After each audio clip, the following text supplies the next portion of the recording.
কিছু একটা আমার মনে হচ্ছে কোনো কি ব্যাপার আছে, আমি বেরিয়ে যাবো, এখানে যেতে পারবো না, কিন্তু ভৌতিক ব্যাপার আছে। আমি এখানে সেই পালতোলা নৌকোতে করে নৌকা পার করতে হয়, আর কোনো ওয়ে নেই। খুব ভয়ে ভয়ে নৌকা পার হচ্ছে। এবার দেখো আজকে ব্লগ। তো আমি এসেছি কলকাতা থেকে বহু দূর হাসনাবাদের দিকে একটা গ্রামে। তো আজকে রান্নার বর্ষার দিনে রান্না হবে চিকেন, কাঁকড়া, চিংড়ি মাছ দিয়ে দুর্দান্ত। এবার চিকেন কাটা হচ্ছে, তারপরে রান্না হবে। জিয়ারুলদার বাড়িতে এরকম ভেরিতে চাষ হয় কাঁকড়া, টাটকা জ্যান্ত কাঁকড়া। একটু পরে খাওয়া হবে এই কাঁকড়াগুলোকে, রান্না করে দেখো। কামড়ে দেবে, কামড়ে দেবে। ছড়ো ছড়ো ছড়ো, তুমি ধরতে পারো কাঁকড়া, ছড়ো ছড়ো ছাড়ো ছাড়ো ছাড়ো। দেখি সাবধানে, হাতে কামড়াবে কিন্তু।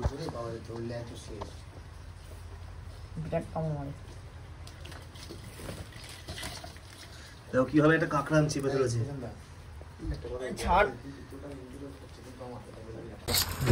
দেখো সব জ্যান্ত, দেখো এইসব একদম ভেরির জিনিস। এগুলো তোমরা বাজারে গেলে পাবে না। একদম ভেরির চিংড়ি মাছ, গলদা চিংড়ি নাকি না বাগদা চিংড়ি, বাগদা চিংড়ি।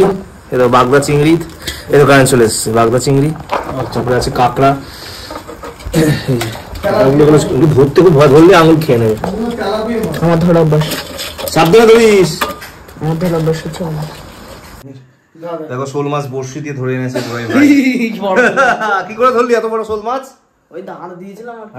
দেখো কি মানে হাত, কি এই বর্ষার মধ্যে শোল মাছ ধরে নিয়ে এসছে। হাত সামনে এত বড় কাঁকড়া ধরতে গেলে যে কোনো লোকের আমাদের হাত ফাত পুরো খেয়ে নেবে। তাকে কি এক্সপার্ট দেখো ভাই।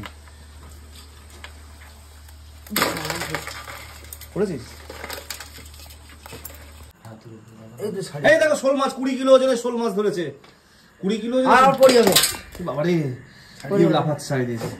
সরা এটা গা সরিয়ে বালা। এইদিকে নিয়ে ক্যামেরা সামনে। কত বড় একটা 20 কিলো ওজন, এটা দেখেছো কত বড় শোল মাছ? 20 কেজি ওজন। এইখান থেকে তুই ধরলি বড়শিতে 20 কেজি। এটা শোল মাছ দেখেছো? হাটকে ধরতে গিয়ে একদম ছিটকে পড়লো। এটা কি এবার ডিম আছে, দেখেছো পেটে এখানে অত বড় ডিম আছে। গ্রামে এসেছি এক দাদার ইনভাইটে। এখানে রক্ত হচ্ছে, রক্ত। এখানে আমি আছি মানে একটা মাছের ভেরি। এখানে মানে প্রচুর পুকুর টুকুর আছে। তা আমি সব এখন রাত্রিবেলা অন্ধকারে দেখা যাচ্ছে, তোমরা জাস্ট এইটুকুনি বুঝতে পারবে এইখানে। তো এখানে 4-5টা যে পুকুর আছে, 4-5টা পুকুরের মালিক সে হচ্ছে আমার ফলোয়ার্স। তার নাম হচ্ছে জিয়ারুল মোল্লা।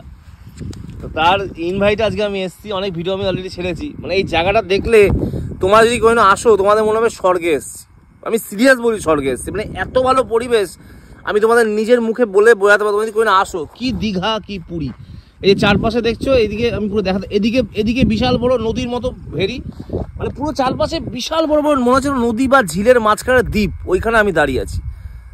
আর এমন একটা সুরক্ষিত জায়গা, যেই মানুষগুলোর সাথে আমি আছি, মানে আমার গায়ে এরকম কেউ টাচও করতে পারবে না। এইটা সবচেয়ে বড় পাওয়া। অন্য জায়গায় কি ভয় থাকতো, এই আসবে ও আসবে, এই ভয়টাও নেই। মানে এখানে তুমি রাত্রি সারা রাত থাকি এখানে, মানে এত আনন্দ হচ্ছে। মানে কি বলো, এই গাছটা নড়ছে।